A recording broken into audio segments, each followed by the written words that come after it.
You guys ready? Yeah. We will call the Public Works Committee to order for September 13th, 2017 with roll call. Mr. Katura? Here. Mr. McGill? Here. Mr. Palunas? Here. We have no changes to the agenda. We have one set of minutes from August the 2nd, 2017. I move that we approve the minutes from August 2nd. Second. Proceed to vote. Mr. Katura? Yes. Mr. McGill? Yes. Mr. Palunas? Yes. We have under pending, new, item number 1, storm response status update.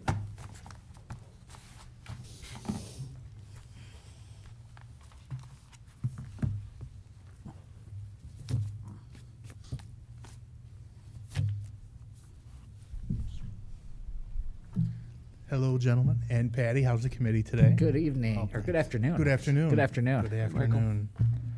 Everybody good? Yeah, how about you? How about you? Okay, well, this is the Drainage Division's report, or the Sewer Division's report for August. For the month of August, the Service Department did our PM flood control on 91 North, 91 South, 43 East, and West, and our hotspot list. And what we like to do is we like to get out before a rain event or during a rain event, and we go to these specific areas. We see if there's anything that could cause a flood. We'll remove it, take the debris away, and thereby hopefully eliminating any kind of issue that could be. For the month of August, we had 1.89 inches of rain that fell. Last month's rain total was 4.5 inches, and that was a 2.26 inch down from last month. I'd like to report that and this month, all the inspection reports for the HOA and the ILO went out for everybody that has detention ponds and retention ponds. So we were able to send that out this month. Hopefully I'll be getting some responses back. What we did, we went out early spring. We saw if there's any kind of issues. We denoted them on a report, and it's up to the residents to get them repaired. If they do make the repair, they would contact me, and we would re-inspect it. For the month of August, the Service Department responded to 7 sewer calls. 6 of those were residential. 1 was a city issue, and it was easily remedied. We used the jet truck and removed some debris in the line. On our sanitary PM cleaning schedule, we completed Briar Hill, Tracy Lane, Woodsmore, Springside, Timothy Circle, and Ledge Hill. We also did 12 locations throughout the city for our PM response. Our sanitary cleaning upcoming locations are going to be Cannon Estates, Carrington Court, Mulberry, and Station Street. So we're making some good headway with that. For our storm PM cleaning, we completed Baldwin, Inwood, Linden, and Parkway. And the upcoming location will be Southside Park, and that will be starting next Monday. We also assisted with 12 work orders from the Pollution Control Department. Those are things that the Pollution Control Department wants us to look at, so we'll go there, we'll jet them, we'll clean them. We do a lot of lift stations for them, so we clean to the bottom, remove any kind of debris. Our camera crew responded to 44 locations around the city, and we completed 16 of our PM list for the month of August. Upcoming will be Geauga, Portage, Summit, and Willow Street, and we have 14 locations in September that we need to check. Our basement replacement program, we did 7 basins on Dorset Lane, and I just emailed the new list to the council to see where we'll be coming. We'll be on Solon Road, Bramble Lane, Winston Lane, and we're finishing up 1 on Dorset. Our excavation crew this month did 5 excavation jobs. We did 1 on Woodsdale, 1 on Harper Road. Oops, turn the page. 1 on Dorset, 1 on Edgemore, and then on Country View, which I'll show you pictures, we replaced an old brick head wall with a new concrete head wall. For our sinkhole list, we investigated 15 sinkholes throughout the city. What we do, we investigate, we dye test, and we'll fill them to grade. If we deem that it needs to be turned over to our grouting contractor, we'll put that on our grouting list. I also want to bring up that in the month of August, we started our sewer grouting contract with Lake County Sewer. There's going to be 33 locations with sewer pipes and 30 manholes that they're going to be inspecting, cleaning, and grouting. Our hydrant painting contractor started today. The following areas: Pettibone, Rolling Brook, Bainbridge Road, from Somme to the Bainbridge line, Creekside, Cannon Estates, Ridge, Pine, and Birch. So that also started today. The fire department also is flushing the hydrants, and the residents can see that on the website on the fire department's page. Trax Construction completed Naaman Parkway, Richmond Road, which were two two pending jobs that we needed to get done. So those two are also completed. Any questions so far? Nice job. Your camera crew was in my neighborhood last week, Oh, really? so I got to watch them do their thing. Got to spend some time on the truck with them. You know, It's pretty impressive. It's very interesting. Yeah. It really is, the things we can do now with the technology, and we're very blessed to have all that. Yeah, no, they were very gracious to let me climb around and Did they let you operate it? well, I tried, but they didn't. So, just in case you're worried. No, you can. You know, it's. I was just going to say, I tried to say, how far can I get this thing to go before it runs out of cable? And You know what? It's amazing we can do now. It really is. It's very impressive. So, I thank them for that. The first thing I want to show is this was the old head wall on Country View, and as you can see, it was an old brick head wall. It was probably about 20 years old, and it was starting to fall apart. There were cracks all over it. There were lateral and diagonal cracks, and it was becoming really unsafe, so we replaced it. So as we were pulling that out, we discovered that that's a 30-inch concrete pipe, and that was taking water from the creek, which is directly behind it. If you see this hose here, the creek runs right into that. So we took the bad section away and we opened that up. So what we did is we had a piece of 30-inch back at the garage. We cut it and we put the bell end on, which took us into the middle of the trench. The crew then poured a concrete collar around it. This is a 30-inch footer right here that goes from there to there, supporting the weight of the 30-inch concrete pipe. We use Simon forms to build a new head wall. These are one-piece forms. They make them to our measurement. We got the mechanical drawing from the engineering department, and we drew it out, and we sent the measurements to the company, and they sent us back the forms, and the crews put that together. Once it was done, we poured 18 inches of concrete, and then that was encased on top of the concrete pipe. And there's your finished product. And hopefully, that will last another 25, 30 years. And we put some one-man stone in here for the erosion. As you can see, quite a bit of water flows out of that creek. Nice work. Nice job. The crews did an excellent job on that. It was very impressive. As one of the, I think it's only the second or third time that they used that type of forms. I know they did a job with Mr. Dursick. That's only the second time. We have another one coming up probably the end of this month. It's going to be behind Ledge Hill. There's an old head wall that we have to replace. That one's going to be a little bit more challenging just logistically, but we're looking forward to that. Trax Construction did some work for us, continued on with the work for us. This picture is a box culvert on Richmond Road by Valley Lane. A lot of water comes out of that when there is a rain event. It takes water from the surrounding communities. What had happened was that we had a lot of rain early spring, and all this stone here was actually pushed about 20 feet away, causing about a 5-foot sump or a 5-foot hole where the water was coming into. So Trax came in, they pushed all the stone back, rebuilt the walls. And now, we normally do this every other year. That's something we have to do, just wear and tear with the water. The water is so strong that it pushes that stone. And this is the creek that runs behind Valley Lane.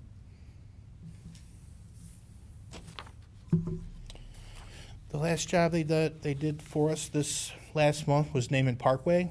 And Naaman Parkway, there is a force main and a water main that runs right through here. And it takes a lot of water coming down this little hill there, and there was a massive erosion issue. So what they did was they put larger stones underneath with the smaller stones on top.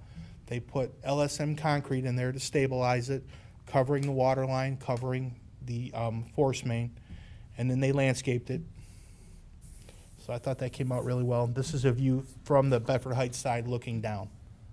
And that water will go down, it'll diffuse through the stone, and the creek is right in here, and it'll take the water. So that was all done by Trax for us in August. Okay. Okay. Super. Very Any good work. questions? Very good work. Any questions from the committee? You had a productive month. You know what? The guys do a great job. The drainage crew there, I'm very lucky. I have a lot of talented people there. And they enjoy the challenge of stuff like this. And we try to do the best we can. Some months, not as much as others, but this was a good month for us. And we're looking forward to the next month when we tackle the larger head wall behind Ledge Hill. Oh, that was a nice month. Thanks, Mike. Thank you. Okay, we'll move on to item number 2, City of Solon Infrastructure Improvement Report. Good evening, John. How are you? Good evening or good afternoon, however it might be. Since last month, just to update the committee on our monthly infrastructure construction report, we had expenditures under our Priority 1 projects. We had expenditures to our Cochrane Road Phase 2 project, as well as our Copley Avenue reconstruction project. Moving down into our Priority 2 projects, we awarded our asphalt repair program. We had expenditures to our concrete annual repair program, as well as our street striping program. And then moving down into our Priority 3 projects, we had expenditures in all of those categories, those being the construction inspection, design services, engineering chargebacks, updates, as well as materials testing, and work was done under our emergency and miscellaneous traffic signal repair program. If there's any questions from the committee, I can address those now. Any questions for John? That's good. Okay, seeing none, we'll move on to item number 3, the proposed infrastructure annual budget. We did receive a memorandum from Mr. Robino via email. I think we also got a paper copy regarding the procedure for the budget in December. And we're going to have the budget hearings before the end of the year again this year. And this is our proposed budget for the Priority 1, Priority 2, and Priority 3 for 2018. And John, if you would like to just briefly, or do you want to briefly go through it? I can, and I guess Highlights. just before we get into the all the items that were being proposed for 2018, I just wanted to let the committee know that I did have some preliminary discussions with Mr. Rubino prior to this meeting, just to let him know that I was going to start this preliminary process with the committee, most likely for this meeting as well as into at least October, moving into the rest of the budget hearings. The committee has our preliminary infrastructure improvement project budget before them tonight. It's set up in the same format that we've set up these budgets before in a Priority 1, 2, and 3 process. Priority 1s being the projects that we would like to recommend as first priorities, and 2 and 3 accordingly. Those projects that we are recommending under our Priority 1s, some of those are carryovers from last year that have not moved forward for one reason or another. Some of those projects, the projects that we have under our Priority 1s are the Samarua intersection, and then the city's portion is $1,889,320. The second project is another carryover from last year's budget, our Briar Hill Drive culvert replacement. That budget is budgeted at $325,000. The Preserve Subdivision Stormwater Modification Phase 3. The Solon Road Sidewalk Project from Davis Industrial to Aurora Road. That project was put on hold this year because of we were in the process of pursuing one right-of-way from one property earlier in the year, and then Dominion East Ohio proposed a gas betterment project, which was going to go right through this area. So when we realized that if we would put this sidewalk in, the sidewalk would be torn out as a result of the project, we just opted to put this on hold till the gas project's completed. The Sharondale Storm Sewer Project is another one that's carryover from last year. We were finally able to secure the easement that we needed from that parcel, and as Since this project is budgeted from on this year's budget as well, if time allows and weather allows, we still are going to plan to proceed with that project and do the construction as the weather may allow. If not, we'll carry it forward onto this budget in 2018. The Valley Forge stream restoration project. I guess I'm going to steal some of my thunder from the from upcoming agenda items, but we did receive funding for this project that the committee and council allowed us to apply for funding for through the Ohio EPA 319 grant program, and this represents the city's portion to that grant in the amount of $110,000. The next project, Sherwood Drive culvert replacement. This was a culvert replacement project that we had again budgeted for this year. We're planning to do that project in-house, and as time and weather allow, we will still plan to pursue finalizing those plans and moving forward with the construction yet this year. If not, we'll carry it over to 2018. The next one is the Derby Downs Drive reconstruction project in the estimated amount of $1,800,000. We have a proposed city tree planting program for Bainbridge Road and Miles Road in the amount of $120,000. I'm also proposing to do a reconstruction of the Carter Street in the amount of $2,500,000 and replace a sanitary sewer on Woodsdale. This is in the amount of $88,000. This would be to replace one section that is in need of repair just based on age and condition. Moving down into our priority 2 projects. This is where we typically show a lot of our annual programs that we have listed here. The committee's very familiar with those being our concrete repair program, our asphalt repair program, street striping, our sanitary and storm system repair program, which is already out for bid, as well as is our emergency and miscellaneous roadway repair program, as those follow the calendar year. And the 2017 programs will expire at the end of 2017. So those 2 programs are already out for bid in preparation to be in place for January 1st, 2018. Some of those other programs under the priority 2s are our preventative maintenance, our sewer grouting, and one new one, which is a will be an annual catch basin repair program. And this program, we've done this in the past and not for several years because Bill and his staff have been doing a lot of these catch basin repairs through the service department, and the gentleman that has done those, is my understanding, is will be retiring at the end of this year. So before we, I think until Bill will get somebody else in place to do that work in-house, we're going to accommodate those repairs through an annual program. Moving down into our priority 3s, again, these are a lot of our assistance programs, such as our construction inspection, our design services, engineering chargebacks, materials testing, and our emergency and traffic signal repairs. If there's any specific questions from the committee, I can address those now. Well, I just have a request for the next meeting. If Yes. we could have a proposed, if you can get it from finance, how much is going to be anticipated to be put into the infrastructure fund? Okay. So we can see how much is going to be put in from the tax collections, and then so we can extrapolate those numbers and look at to make sure these numbers are realistic and make sure these numbers are in line with what we're going to have put into the infrastructure fund.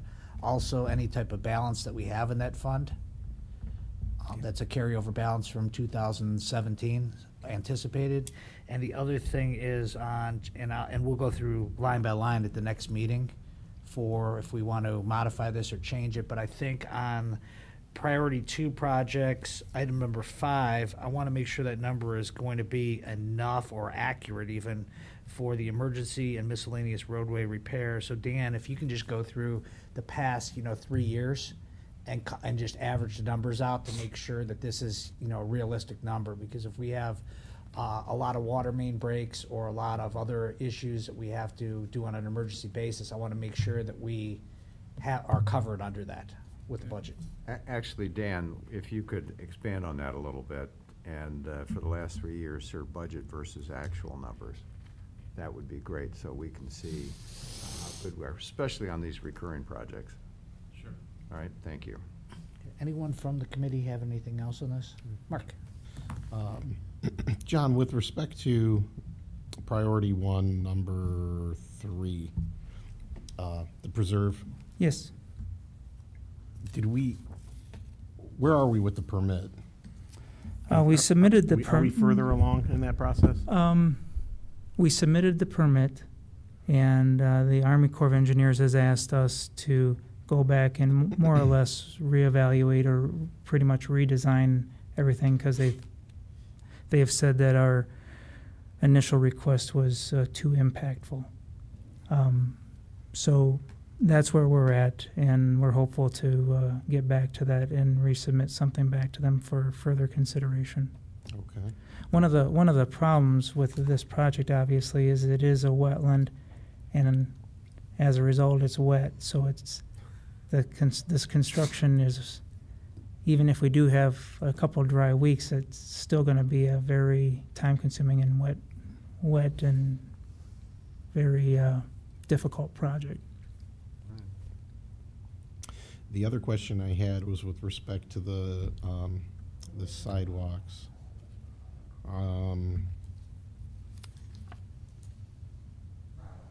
And we would postpone that for the gas company's Oh, project. the Solon Road sidewalks? Correct. Yes. Did the gas company complete that project? They just submitted their final plans to us this week, and so the construction actually hasn't even started yet. Okay. So there's a possibility then that they might not even be done in time. Possibility could arise that they may not even be done well into next year. So probably at the very best, I would think this would be a late 18 project for us. And do we have an idea yet, as part of our priority 2 in the concrete repair program? That's where we do our sidewalk repair program out of, Yes. correct? Yes. Do we have any idea yet as to how much we may allocate of that $2 million to sidewalks? It just seems like we're having more and more of the sidewalk issues in some of the older subdivisions. Yeah, I did look a little bit at that coming into today's meeting, and because I did actually consider the idea of maybe doing an individual sidewalk repair program separate from the concrete repair program. But at this point, it didn't appear as if those numbers were that far out of whack that, I mean, quantity-wise and request-wise, that we would have to address sidewalks in that way. And I will have I'll have some more information for you on that at the next meeting. Okay, thank you. I think, yeah, from what Mark said, I also, if we can look at the concrete repair program, because sometimes what we might want to do is we might want to break it down at some point, and have it all under concrete repair, obviously, but break it down how much we're going to put into concrete leveling for sidewalks, how much we're going to put into street repair, those types of different things, curbs, gutters.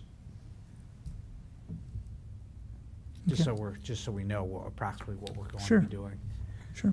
Okay, we'll get into this a little bit more next meeting, so we'll hang on to this, and if we can get the additional information, and then we'll look forward to, what, Mark?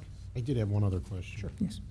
And correct me if I'm wrong, didn't we use some of the excess of miscellaneous roadway repair program funds for additional pavement work last year? Did we not, Dan? I don't believe that we did anything very much with regard to that. That there might have been 1 or 2 locations near the end of the year that we might have added on, but I didn't go do like. So that, my point was, I thought I remember us doing something towards the end of the year, so I just was gonna make sure, Mr. McGill had made the request for comparing, I think it was Mr. McGill. Yeah. It was comparing budget versus actual. And I just, in those instances, perhaps maybe that would be an outlier that maybe we need to put an asterisk by to adjust the numbers for. So I just wanted to bring that up. I have the breakdowns by locations on an Excel spreadsheet, so it's real easy to pick Okay. it apart. Thank you. Good, thanks, Dan. Okay, thank you. So we'll look forward to getting those numbers next month. And we'll move on to item number 4, Citywide Traffic Improvements Project, Contract 2010.20, final closeout. We have a memorandum from Councilperson Nancy Meany, Ward 5, and she's expressing her concern regarding the passage of the final closeout for the traffic signal improvement project. I did speak with her via text or email earlier today, and I have no issue in holding this until the next meeting if it's okay with the committee, because Nancy did raise some concerns regarding to the functionality of the system, and she had some concerns about closing out the contract. John, did you see the memorandum? No, I have not. You want me, you want me to read it to you? Certainly. Okay. I want to express my concern regarding the passage of the final closeout for the traffic signal improvement project. Although I plan on attending the meeting, I want to make you aware of my concern prior to the meeting.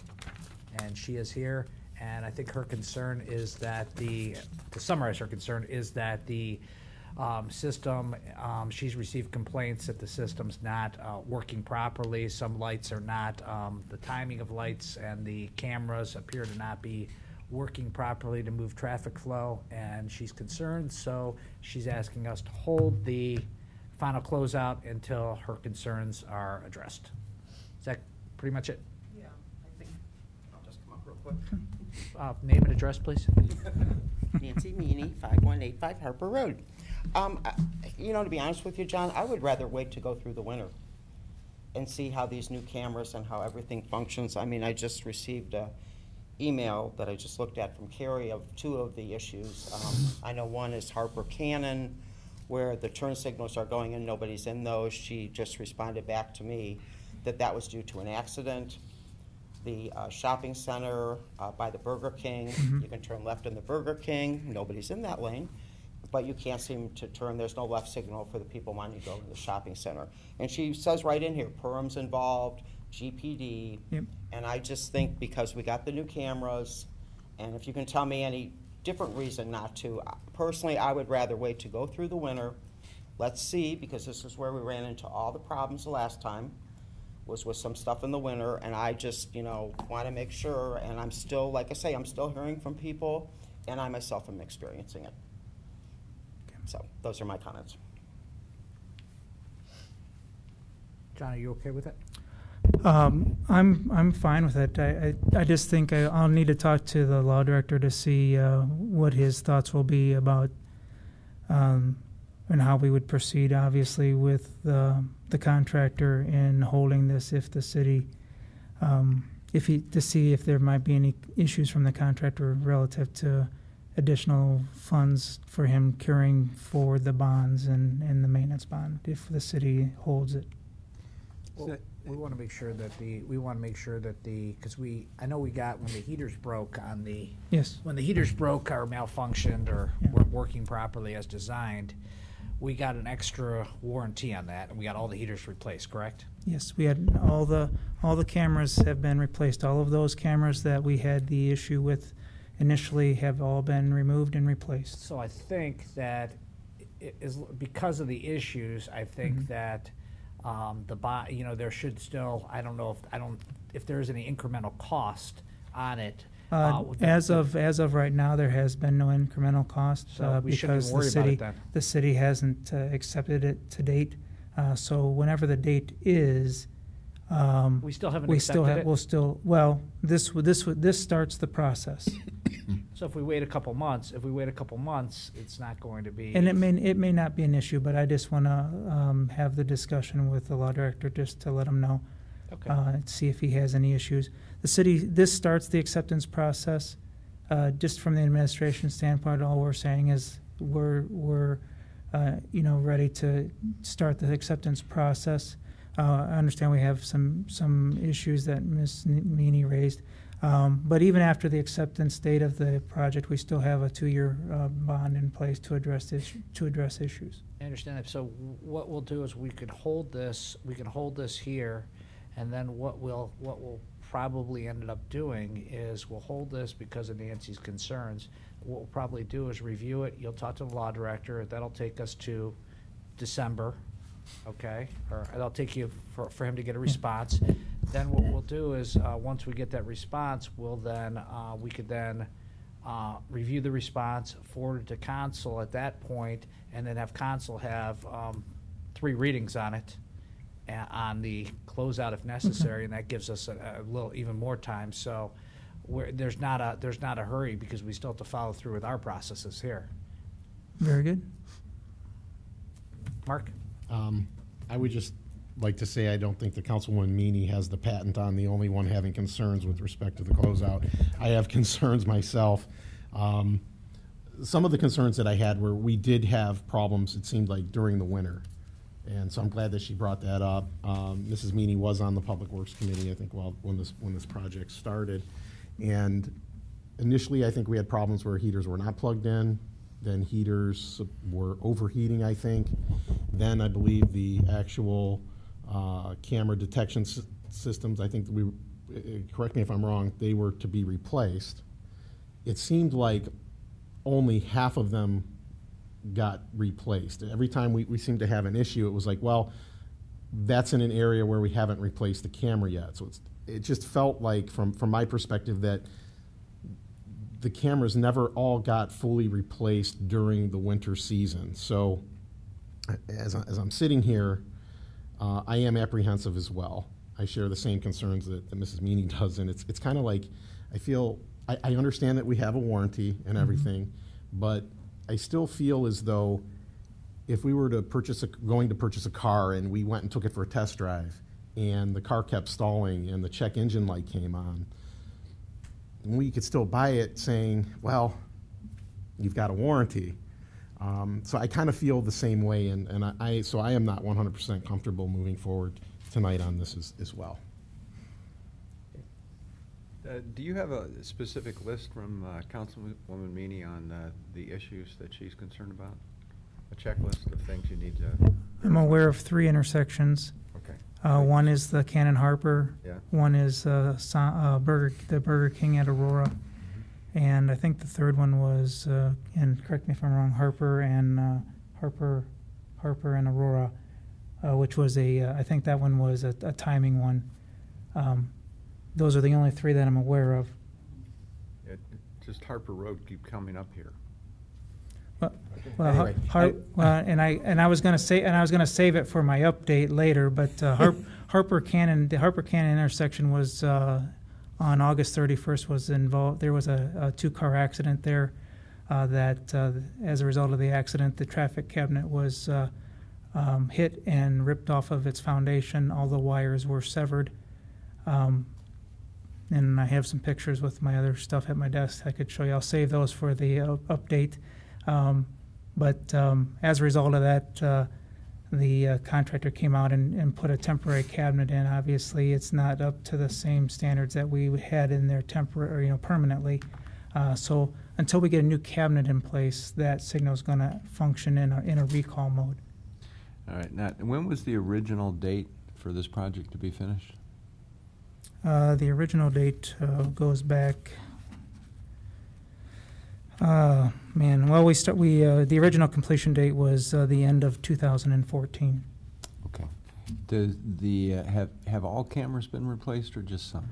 Yes, and to what Mark, Councilman Couture had said, all the cameras right now have been replaced. As of last winter, not all of the cameras had been replaced because Today, all of them have been. Today, all of the cameras have been replaced. And the warranty on those is what? 2 years from the final date of acceptance. So the acceptance date triggers the warranty? Yes. Okay. So at this point in time, we don't have any warranty issues. And there is a bond, as I heard you say that as well. Yes. The maintenance bond is, per our contract, is 10% of the contract cost. And when does that bond get utilized? If we would have a maintenance issue during the 2-year maintenance period. Okay, so that's how they intended to pay for it. Yeah. All right. Do they control that, the vendor, or does no? The bond is addressed to the city of Solon. Okay, so that's under our control. Yes. All right. Okay. Thanks, Bob. Anything further? Mm-mm. Okay, so what we'll do is, We will just, do you want to do a, why don't we, just to make it official, why don't we do a motion at table? I'll move to table. Second. Proceed to vote? Mr. Katura? Yes. Mr. McGill? Yes. Yes. Mr. Palunas? Yes. Moving on, Nancy, you might not want to leave it. Brainerd Road Culvert Replacement, C1 project, contract 2013.25. Final closeout, and the contract is in the amount of $4,689,928. And this extends the final completion date of the project to June 8th, 2017. That's the wrong legislation. I think you're still on the citywide. Yeah. Oh, I'm sorry. Sorry about that. I was on the wrong one. This is Brainerd Road Culvert Replacement Project, 2013.25, original contract, and then final contract, $238,019.82. I apologize. Yes, really nothing, Thank you, Mark. nothing out of the ordinary to report to the committee here. The original contract amount was $240,811.75. We used almost all of the full contract amount of this. Came in $2,791.93 less than the original contract amount. And there was one previous change order on this contract for the restoration of the grass, which we have accepted. So with that, we're asking for the committee's consideration to close this out as in the amount of the $238,019.82. All right, I move, request legislation be prepared to close out contract 2013.25 in the amount of $238,019.82. Second. Second. Thank you. Any discussion? Proceed to vote. Mr. Katura? Yes. Mr. McGill? Yes. Mr. Palunas? Yes. Moving on to item number 6, Cochrane Road Reconstruction Phase 1, 2015.26 contract, final closeout. Final amount is $1,456,882.44, and it is less than the original contract due to all the quantities have not been used. Yes, that's correct. There was one change order that the committee and council had approved in the amount of $17,812.50. That was for the installation of conduit and pull boxes for a future extension of our city fiber system to ultimately connect the water rec department to our city fiber network. But other than that, we did come under contract. The breakdown of the quantities is provided to the committee, as well as a final contractor evaluation. And we were requesting that this contract be closed out in the final construction amount of $1,456,882.44. Okay, any questions from the committee? Seeing none, is there a motion? I'd like to make a motion to prepare legislation that approves the final change order for the Cochrane Road Reconstruction Phase 1 project, contract 2015.26, which will reduce the contract by $129,461.06 and closes the contract out in the amount of $1,456,882.44. I second. Second, thank you. Any discussion? Proceed to vote. Mr. Katura? Yes. Mr. McGill? Yes. Mr. Palunas? Yes. Okay, moving on to item number 7, we have the 2016 annual concrete repair, contract 2016.03, final closeout in the amount of $1,606,268.14. John? Again, we're requesting final closeout of our 2016 annual concrete repair program with Trimore Corporation. The final contract amount was $1,606,268.14. A breakdown of the final cost and quantity, as well as the contractor evaluation, are attached for the committee's consideration. Okay. Any questions? Is there a motion?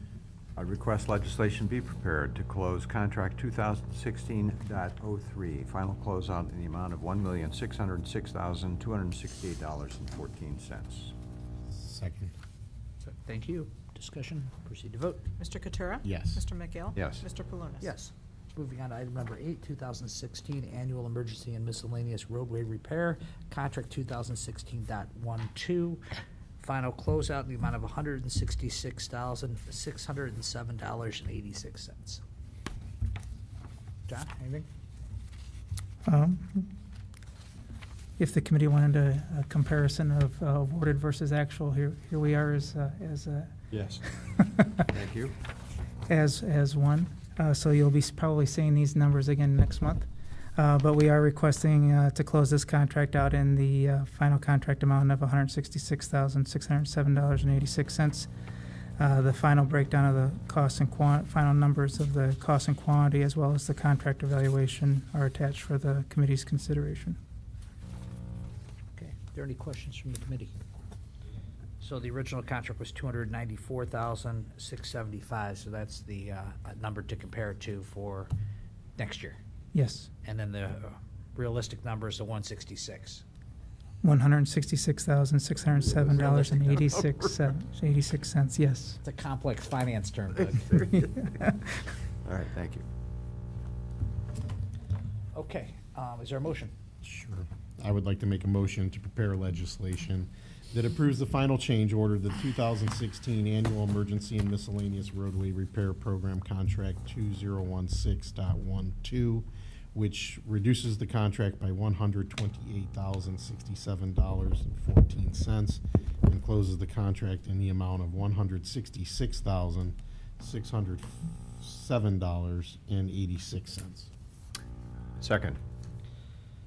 Proceed to vote. Mr. Katura? Yes. Mr. McGill? Yes. Mr. Palunas? Yes. Next item is the item number 9, the General Engineering Services Contract 2018.15. And what the engineering department is looking at renewing the contract with our current general design engineering services contractor, and requesting RFQs from various firms. Correct, John? Yes. Our current contract with Burgess and Nyepel, who currently holds this general engineering services contract, expires in 2000 or at the end of 2017. This current contract will be finishing our second year with this current contract. To date, we've been very satisfied with Burgess and Nyepel as our general engineering services consultant. And if the committee would consider this, we would propose just to renew our negotiate and renew our contract with them. But obviously, if the committee does not want to move forward in that manner, we would just request authorization to move forward with our standard qualifications process. Mark? I just wanted to say, since I've been on the committee, that's 4 years now, it seems like Burgess and Nyepel had the contract for 2 years. We went through the RFQ process, and they were deemed to be the most qualified again. So I can't believe it's been another 2 years already. It seems like they know the lay of the land in the city. They've been doing a lot of work here. I would think that there is a learning curve that would be involved with whoever we would use. And I think it's important to note that under the Ohio Revised Code, it's not like we're sending this out to bid. First, the way the municipal world works, you have to, when you were going for a professional service like this, you have Revised Code makes us go through this qualified selection-based process to deem which vendor would be the absolute most qualified, correct? That's correct. And then after that decision has been, after it's been deemed, and you go through the process to see who's qualified, then you negotiate pricing. It kind of seems a little backwards.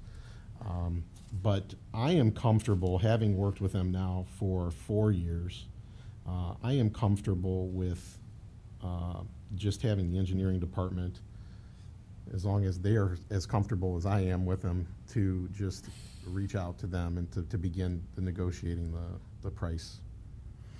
I am comfortable representing the department to move forward in that manner. Obviously, if I wasn't, I wouldn't recommend that to the committee. How many different vendors, general engineering service vendors, have you worked with? We've worked with several. Years ago, before we did this general engineering services contract, we did this qualification process for each individual project. So, Each project, okay. yes, so you can imagine going through this qualification selection process for each project. So we've worked with several vendors. And so at some point you decided you'd sign a general contract and then propose each project underneath the auspices Yes, of it that was quite a time contract. savings for us. Okay. So you have worked with several different vendors as well, and in your personal opinion, this is, you think, a good arrangement for the city? It is. Okay. So is there a motion from the committee? We don't need legislation for that. You just need authorization from us to do this, right? We need authorization to renegotiate the contract for the next 2 years. Yeah, I would request the committee add into their legislation to waive the Okay. qualification process and authorize us to That's what renegotiate I our was wondering. contract. All right, so we do need to formally waive the process. Yes. Okay, you all right with that? Sure, sure. I'd like to propose legislation be prepared waiving the authorization process or the qualification process for Burgess and Nyepel and empowering the engineering department to negotiate a new 2-year contract with them for general engineering services. Second. Discussion, proceed to vote. Mr. Katura? Yes. Mr. McGill? Yes. Mr. Palunas? Yes. Moving on to item number 10, we have the Valley Forge Headwater Stream Bank Restoration Grant. And the estimated project cost was $275,000 with $110,000 local match. And there was a grant, which was $165,000, $110,000 local match. The grant agreement was reviewed by the law director, and it includes $8,750 maximum for administrative fees to manage the grant paperwork. Is that pretty much standard, John? Yes, and just to refresh the committee's memory, this is the same funding program that the city performed the St. Mary's Stream Restoration Project under a couple years ago. Same Ohio EPA 319 grant. We did have similar funds in that grant for Sugar and River Watershed Partners to assist us with the paperwork, which includes quarterly updates to the EPA on the status of the project, as well as final closeout paperwork. So in that regard, they are very beneficial with helping us with a lot of the paperwork. This project that the committee and council had allowed us to submit for under this Ohio EPA grant program was to do a stream restoration project of this headwater stream here, which is east of Liberty Road, which this is Liberty Road. This is Valley Forge Lane here, and this is Independence Court. And a lot of this project and this ultimate application and funding for this project ultimately stemmed from a study the city had done years ago for some slope stability issues relative to the Valley Forge subdivision. So this project is kind of, I think the study was done almost 10 years ago. So I guess this is this grant and this project is kind of a final commitment to the city's, or a final commitment of the city's willingness to do what was recommended and committed to by the city from that study years ago. Well, the grant's nice. When you talk about the stream restoration project, what's involved in that? Obviously, every stream is different, but a lot of times and specifically what we're looking at here is over time the stream has eroded the embankment down to where there's very tall sheer banks in certain areas, as much as probably 10 feet from the top of the slope to the stream bed. And those will continue to cut down unless the stream is restored and brought back up to its original condition and original elevations. One of the other things, I remember when we brought this application back to the committee, I had showed a picture of that this stream actually had eroded all the way back to the head wall here at this culvert at Liberty Road, and that was one of the other reasons why I was recommending that we do this project, so that it wouldn't continue to undermine the culvert at Liberty Road.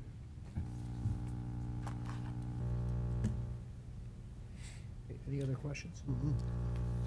Entertaining motions? And I would like to make them in response to Engineer Bush's memo to the Public Works Committee dated September 6, 2017 regarding the Valley Forge Headwater Stream Bank Restoration Grant. I'd like to make a motion that prepares legislation to accept an Ohio EPA Clean Water Act grant and to authorize the mayor to execute all paper in furtherance of grant. Second. Thank you. Any discussion? Proceed to vote. Mr. Katura? Yes. Mr. McGill? Yes. Mr. Palunas? Yes. Thank you, John. Thank you. Moving on to item number 11, we have amendment to the annual materials testing program, ordinance 2017-45. We have a memorandum from Paul Solonix, Director of Water Reclamation, and the estimate of the cost of the retired testing is $35,000, and there's $30,000 remaining on the contract, so this would increase the total amount of the contract from $66,700 to $80,000. Is that correct, Paul? Correct. And if you'd like to just briefly explain what the project entails. Yeah, this is related to our preliminary treatment improvement project. And throughout the course of the project, they're going to have to do materials testing. As you mentioned, it's going to, we asked Arcadis about how much money that was going to cost. They estimated about $35,000.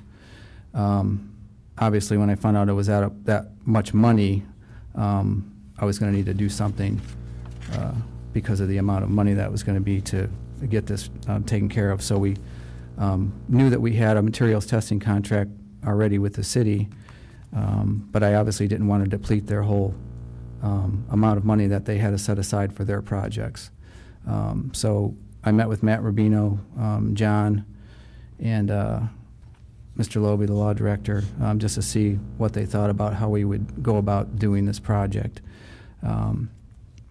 There were some things that are going to be done under the course of our contract that weren't covered in the original contract. So after our meeting, we discussed the best solution would be to go ahead and amend this contract, get a proposal from GeoSci for the various tests that weren't covered in the current contract, which was grout testing, shotcrete testing, concrete coring testing, and the rebar and epoxy pull testing. So I did attach that quote. In that quote, they agreed to honor all the terms and conditions of the original contract. So more or less, this is just a quote for these specific items that weren't mentioned in the original contract. And again, we increased the amount just because I know John and Dan have some items that are still slated to be paid out of that account and didn't want to completely deplete that account. The other thing we wanted to do was also extend the time period of the contract, because once you get a materials testing company involved, you want to maintain that company throughout the course of the project. So that's the reason why I was requesting an extension to December 2018. Okay, any questions for Paul? Is there a motion? I would like to prepare legislation to modify ordinance number 2017-45 to increase the total amount by $13,300 to $80,000, and to extend the time of the contract from April 2018 to December 31st, 2018. Second. Second. Any discussion? Proceed to vote. Mr. Katura? Yes. Mr. McGill? Yes. Mr. Palunas? Yes. Thank you, Paul. I failed to mention one other thing too, is that that money that originally came under that agreement was slated to be pulled out of the engineering fund. So through finance, we're going to encumber some of the money from the Water Reclamation Department budget to pay out, obviously, my portion of the testing. Understood. Okay. Thank you. Thank you. Moving on to item number 12, ordinance 1060.08, change in time for placing rubbish and recycling containers. Good evening, Mr. Jurczyk. Good evening. I'm bringing this forward to change the time that the rubbish has to be out on the curb from 7:30 to 7 o'clock. Our summer hours at the service department are from 7 a.m. to 3:30, and it seems that a lot of times this year we're having a problem with late stops because our trucks are getting there before the 7:30 put-out time. So I'm requesting from the committee that we change the start time to get the rubbish out from 7:30 to 7 a.m. I did run this by our law department, Mr. Loby, and he was okay with it. And as you can see, as attached to the memo, is a copy of the ordinance to change it from 7:30 to 7 a.m. Okay. Is it going to be I don't think it's going to be a issue for residents for the half-hour difference, because a lot of people do put out the garbage at night. Yeah, most of the residents put it out the night before. Do you know a percentage or anything else? Well, we probably end up, there's probably about 10 to 15 late stops a day. It's not a whole lot, but the time it takes for the truck to have to go back to the stop after they're completed with their route, and they're spotted all over that day's route. So it's just not a matter of 5 or 10 on one street or random throughout that particular day's route. Well, the question that I have is, how are we going to make sure that, we're going to have to really if we're going to change this, we're going to have to really publicize it and set a start date for a date far enough certain so everyone can be notified and everyone can know that the time has been switched, because we don't want to have people for a week or two and then have your staff have to keep coming out and have late stops. Well, the plan is to put out a general publicized announcement to all the residents stating this, basically taking effect the first of the year, because we would also like to accompany a newsletter to, as we have our first full week of the month HHW collection. We would like to take the white goods and some of the extra stop rubbish and move that to the first full week of the month. That way it frees up staff to do some other things, such as keep up with the brush pickup and be able to put extra staff on, cold patch or hot patch throughout the summer and do some additional work. So that would be a whole newsletter would go out that we would have the council review before it was sent out. Okay, I just want to make sure that the residents would have, enough notice so they would know exactly what because everyone really knows now what time garbage needs to go out, and this is really a core city function that we're providing. And if we're changing the way we're providing it by saying we're going to start a half hour earlier, we need to really make sure that people know about this and are okay with it. Right. Well, the notices were planning to go out in sometime in December, so they would have a whole month in order to prepare for the first of the year for the rubbish to be switched to 7 o'clock. And then we would, our winter hours are 7:30 to 4, so we would be able to educate those residents that are putting it out late in that first part of the year, so when we do change the summer hours in April, that everybody would be on board. So when would be a proposed or anticipated start date for this? For the change in the ordinance would be the first of the year. Okay. So we'd have a few months to notify everyone and Correct. discuss it. Yeah, what does the committee think about everything? I understand what he wants to do and why. Yeah.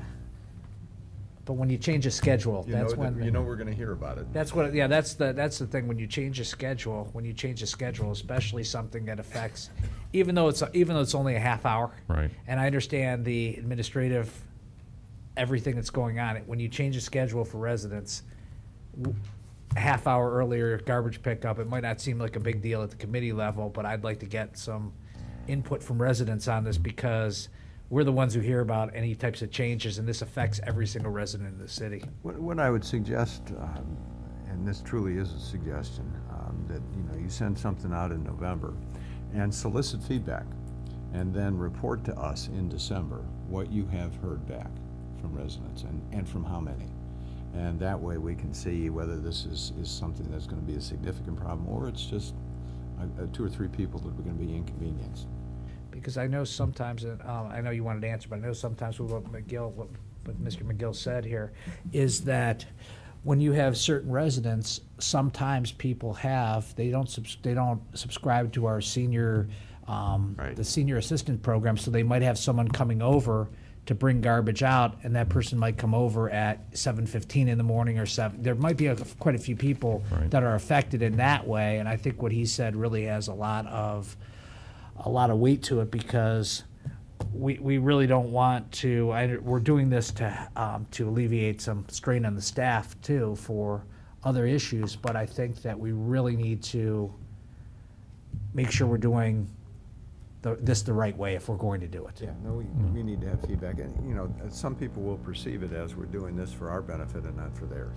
No, I understand that, but instead of sending that letter out, say November, could we do that in October? Sure. And send I it in mean, October, that'll give us more time to calculate it, to tabulate everything. That'd be And great, the feedback, and we could even maybe put something back, send a letter out and have them be able to do it, say via email back. That way, they don't necessarily have to do it in writing, it could be sent back via email. Yeah, we'll make sure everybody has the right email address. It's wdursick at, That, or we can set up a generic one through, say, IT department. okay. But, so what, just so we can clarify, what are we actually going to be doing now? We're going to. We'll send a letter out at the end of September to ask for feedback from the residents on if they would be all right with changing the time from 7:30 to 7. And we'll include, I'll get with Mr. Gibbs from IT, and we'll put together some kind of a email address for the people to respond to, or they could send a letter back to us. And that way we have some information coming back so we can make a better educated decision. Yeah, that'd be great. I'd like to hear the results of that Okay. before we go to the final. So if we send that out, say, the end of September, then we have the month of October to collect the data. That way, the first meeting in November, we can come back with the information. That'd be great. That sounds perfect. And when you send the letter out, if you could send us a copy of Yes. the letter so that we know it went out, because we'll probably get questions from residents asking about the letter they received. So we'd like to have some advance notice that it went out. Okay, Great. thank you. All right, thank you. Thanks, Bill. Moving on to item number 13. Council Chair we have. Palunas, can I request one thing? I'm just thinking about going back to my legislation. I failed to request an emergency clause in that statement. Can I? For For national, yeah, for his, the materials testing program? yeah. Okay, I will move to amend the ordinance that was previously passed by this committee to include the emergency clause for the reason that the construction is currently underway, and it's absolutely necessary for this materials testing program to be completed in order for the construction to continue. Second. Proceed to vote? Mr. Katura? Yes. Mr. McGill? Yeah. Mr. Palunas? Yes. Thank you. No problem. Moving on to correspondence, item number 13. We received correspondence, actually came to me and I forwarded it to the committee, from Lauren and Ethan Miller at 6722 Solon Boulevard. And Ms. Miller is here this evening, and I did speak with her, and I told her what we were going to do. We received the correspondence. I did speak with Mr. Dursick about this via telephone, and at this point, I told her that we were probably not going to take any action tonight. What we were going to do tonight is just refer this over to the law department and engineering and service so we can get all their records. Well, first of all, we're going to refer to the law department for them to give us a legal opinion on, because this is way above the morals claims amount, is what you're requesting. And we're also going to send it to the engineering department and to Mr. Dursick just to get a history from them and a copy of their records so that we can have all the file information and everything else that's been done to date, and so we can create a timeline. We'll come back, this committee again, and once we get that, we'll review that, and we'll have you and your husband be able to ask some questions and comment and everything else. So is that okay with Bill? Yes. So Yes, what we're I've already began to prepare to pull some of the records, so it should not be an issue. And we'll schedule some time with the law director. okay, so what we'll do is, we won't take any formal action tonight, but we'll, would someone like to make a motion to refer it, or would that be okay? Or I could make the motion? I have a quick question though. Lauren, you've paid for all these bills at this point. If you could come up to the microphone, please. Thank you.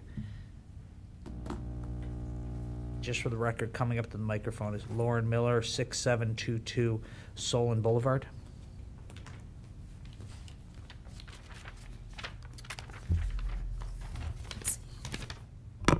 We have paid for all of the bills except the lawn repair one. So if you have the letter I had sent, we've paid for the plumbing costs already, the tree removal, the roof damage, but not yet the lawn repair. We had received a quote from the company, and they had said to wait to let the lawn settle first with the snowfall and the rain. And so we were waiting to actually have that service completed before we pay. Okay, so, but you've, out of your personal accounts or credit cards, Correct. you've absorbed the cost of this to this date? That's correct, except for the lawn repair. And that, the number you quoted to us is $10,366? That's correct. Based upon the invoices you have received from these different companies? Correct. Okay.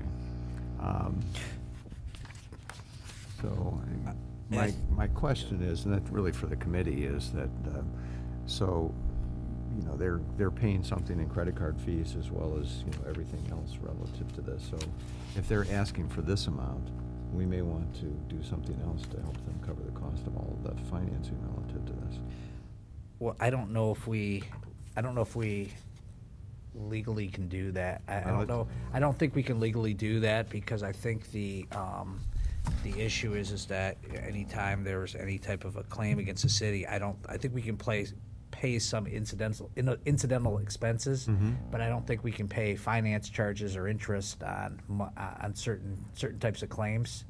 So there might be an issue with that. But I think that at this point we're not even there yet. We have to establish whether there's liability on behalf of the city first, and then what we have to do is we then have to, you know, get all the information. The law department will establish whether there's liability on behalf of the city.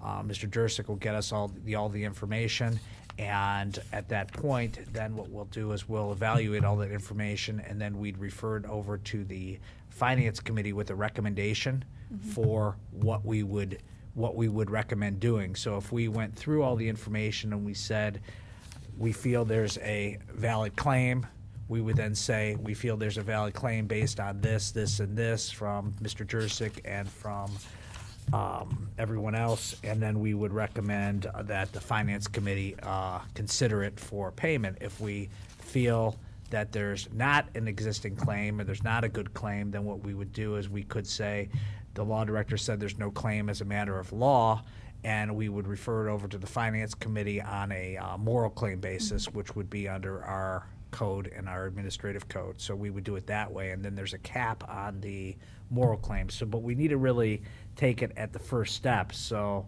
I'm not being negative, or I'm not being pessimistic here on the value of the claim or any type of legalities here, but I think we just need to get it over to the law department, have Mr. Jurczyk get us the information, and then next month we'll be able to look at that and then determine which direction we're going to go. Will that decision be made at the October meeting? Or would it just be more of a discussion at the October I think meeting? we'll have a discussion at the October meeting, but I can't say a decision will be made because we need to get the opinion from the law director, so they need to get us a memo. Typically, they would get us a memo within that period of time. But there would be no final decision that night because we would still have to refer it over to Finance. If we sided with what your claim is, and we referred it over to Finance would meet for probably another 2 weeks, and then it would have to go to council. So it would be there's still a process involved here, but we're starting the process. I understand. We're starting the process, so I can't say that if we decided at the next meeting, and I'm not saying which direction we're going to go, that you would be able to, you know, get a check the next day or something like that. So it's anytime you deal with government, it's always a process. but we're going through the process, and we'll answer any questions you have in the meantime. All right, so you'll have that prepared for us, including a law opinion by the next meeting? I believe we should be able to have that. We have a meeting set up with the law department tomorrow. All right, thanks, Bill. Okay. I have a question. Mark, go ahead. Mrs. Miller, do you know when your house was constructed? 1952. And when did you move in? We moved in 8 years ago, around Halloween, so 2009. Okay, About and October gonna- 31st. I'll ask, we weren't really going to discuss this tonight, but I'll just ask you one question because I might forget it. When you moved into your home, did you have any type of a residential disclosure statement? Can you get us a copy of that if you have one? I'll have to check. If you look, typically when you have when you purchase a property, if you purchased it, there should be a residential disclosure statement where it checks off on the second box down. It'll have if the prior owner knows anything about any issues with water, sewer, backup, that type of thing. Okay. So if you can get us a copy of that, and also might want to get a copy of any type of inspection report you had from when you purchased the property. Okay. So if you have that, and if I can think of anything else, I'll email you. Okay. So I have your email address. So I just want to make sure we have everything that we have, so we can make a decision on the merits of what you're asking. As fast as possible. Would you like me to bring those two documents to the October meeting, or would you like me to You scan can just them? email them to me. Email them to me prior? directly. Email Okay. them to me directly. I'll get them to the law department. I'll get them to Mr. McGill, Mr. Katora, and Patty. Yeah, and- it'd be preferable that you get them to us as soon as possible. Okay. Sounds so good. that they have all the information they need as they do their research. Okay. Okay. Thank you so Thank- much. Thank you all. I appreciate it. Thanks for Okay. coming. Thank you. Moving on to other projects reports. John? Yes, our Bainbridge Road sidewalk project, those plans are being finalized, and that project will advertise for construction starting tomorrow. We do have several projects under construction, those being the Richmond Road resurfacing project, which is substantially complete. I would expect that we'll be doing a walkthrough here soon with the Village of Oakwood. Our Cutler Avenue reconstruction project, our Roxbury storm sewer replacement project, as well as our Cochrane Road reconstruction project, Phase 2. That project is just about Cochrane Road project's just about halfway completed, and we would expect that we'll be switching traffic there to reconstruct the other the two northbound lanes here within the next couple weeks. I also did want to share with the committee the couple pictures of the cabinet from the Cannon and Harper intersection.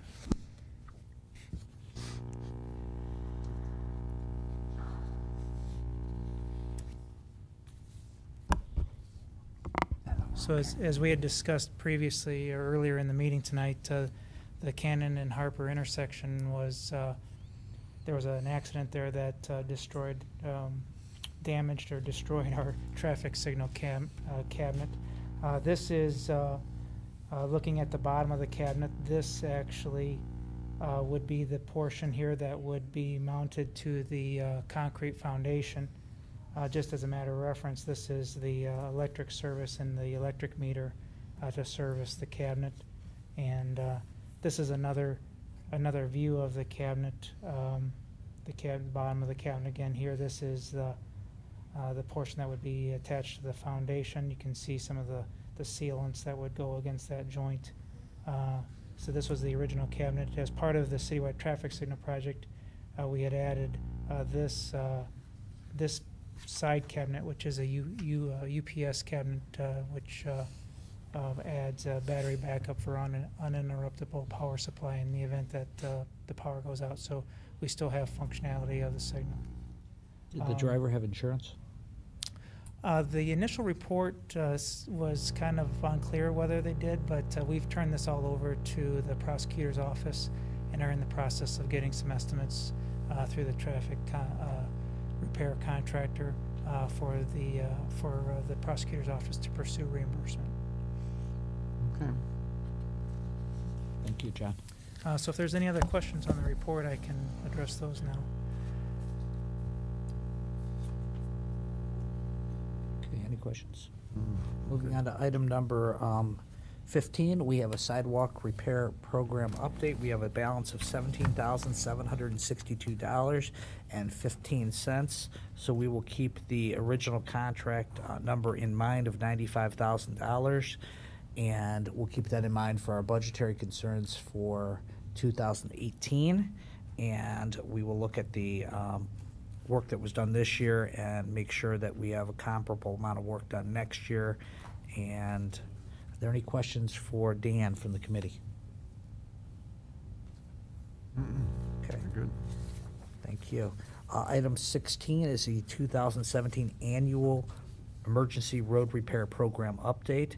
$25,974.60 was performed in August. We have a $267,459.05 balance remaining on the contract.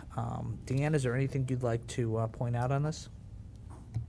No, nothing special. The ones are Cleveland water break repair that we did this month, and two we're following behind catch basin repairs. We have the crew's going to be doing some work tomorrow on Liberty Road, Aurora Road, replacing some concrete caps and doing some asphalt work, and then finishing up a little piece of Station Street. Okay, any questions from the committee? Seeing none, item 17 is the 2016 sanitary and storm system repair program. We have a lot of work. Mike, thank you for the photos tonight. They were very helpful, and I think that Trax did a real good job on those projects, and you did a good job managing those projects. So we have a balance of $229,963.46 left on this contract. The original contract was $400,000, which is our amount to keep in mind for next month's discussion, and a list of the repairs. Does anyone on the committee have any questions? Moving on to 18, Water Reclamation Department report. Paul. Brought some show and tell stuff tonight. I figured I'd give you an update on the project. As you know, they started the project approximately a month ago. This is the section of the plant that we're going to have, that's construction is under right now, is this section right here behind the generator. That's our emergency backup generator. So these are just some photos of what this area looks like now. They came in and wiped all those trees out in virtually 2 days. They had everything leveled, all the trees removed. This is going to be over a 20-foot deep hole. This is going to be where the equalization tank is going to sit. This area here is right in the dead center of the hole. It's funny, you get a whole different perspective once they start digging. I mean, when you're looking at prints, you have no idea what this is going to be when you start looking at it. And then when they really start digging, it's like, wow, I didn't envision that. This is a little better picture of this stake is actually the center, going to be the center of the tank. And obviously this is looking over the plant. This used to be a big hillside here. So they've taken that whole hillside away just to get access to dig down as deep as they need to go. This is looking from the north side of the plant, looking back towards the hill. So this is almost down to the level that they're digging down now. And this is a big mound of dirt that they're piling up right now just to put the spoil. So when the project initially started, I was saying, hey, if you don't need to cut down all those trees, don't cut them down. He says, well, I think we're going to need them all. And I was very skeptical, but it's clear that they needed that entire area. So just thought I'd give a little update. Not a lot to look at, but you kind of see the magnitude of their dig project that they're doing. Good progress. Yeah. Good for you. Okay, thank you, Paul. Item 19 is the Service Department report. Bruce, anything you'd like to point out?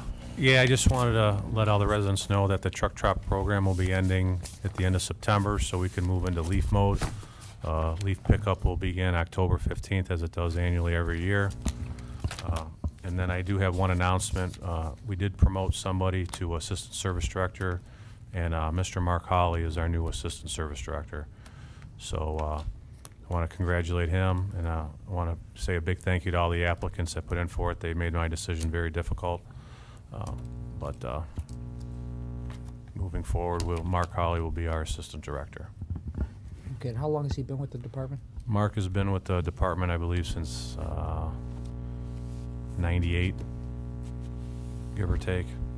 Okay. So he's been in management from he started on second shift, moved to streets, and now is solid waste. So he's had his tour around all the divisions, and we're confident that he could do a great job as the assistant. Could you bring him to us and introduce him to us next meeting? Yes, I will.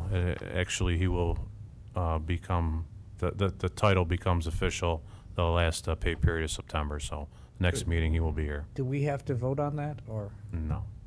Okay.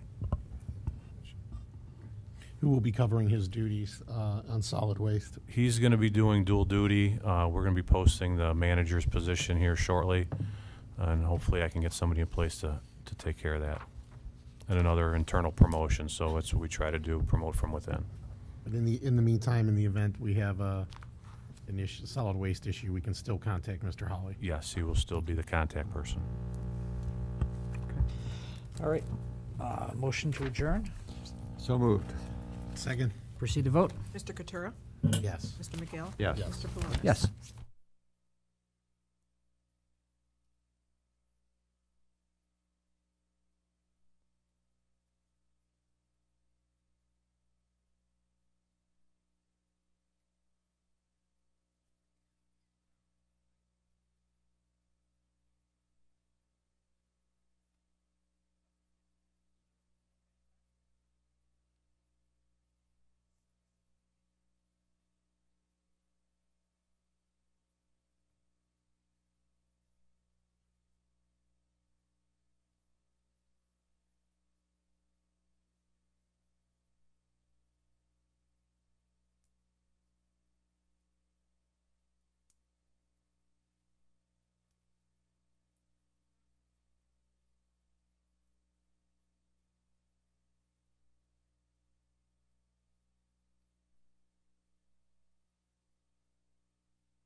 Going to call our Safety and Public Properties meeting to order. Roll call, please. Mrs. Meany? Here. Mr. Russo? Here. Mr. Scott? Here.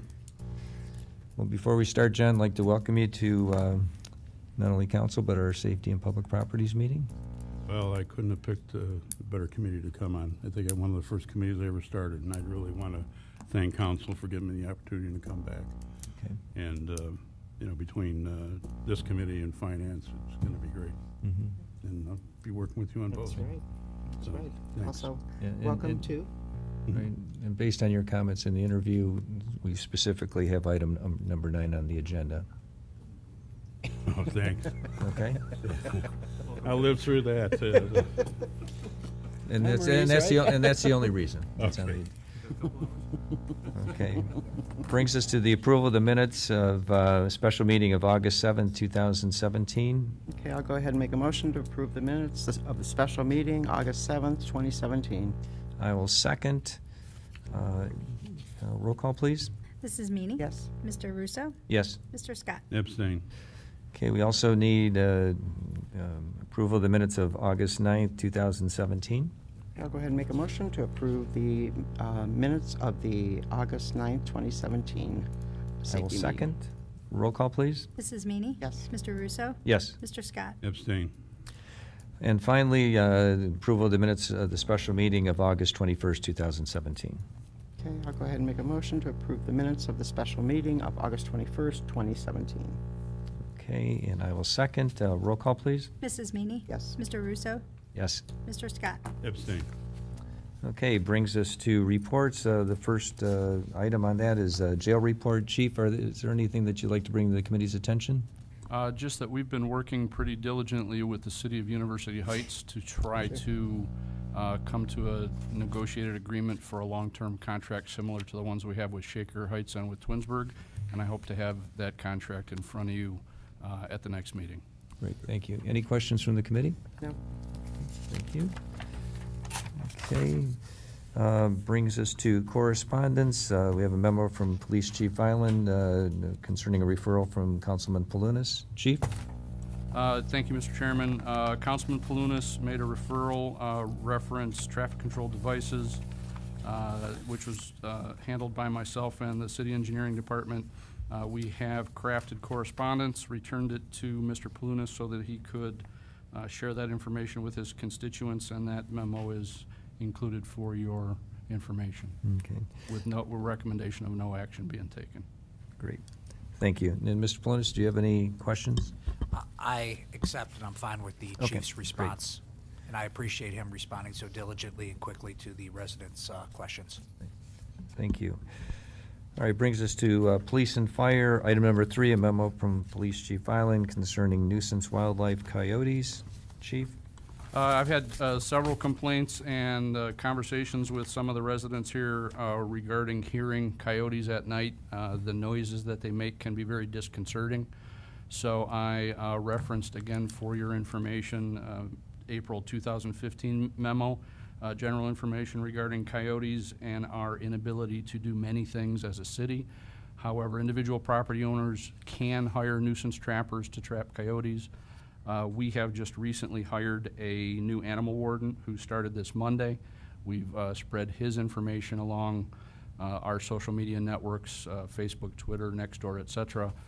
So that person is now available to handle complaints and questions and calls, make referrals. But as it is right now, the coyotes, like bears, are animals that are owned by the state, and there isn't much we can do necessarily to control them. So we've posted this information on our social media as well. Great.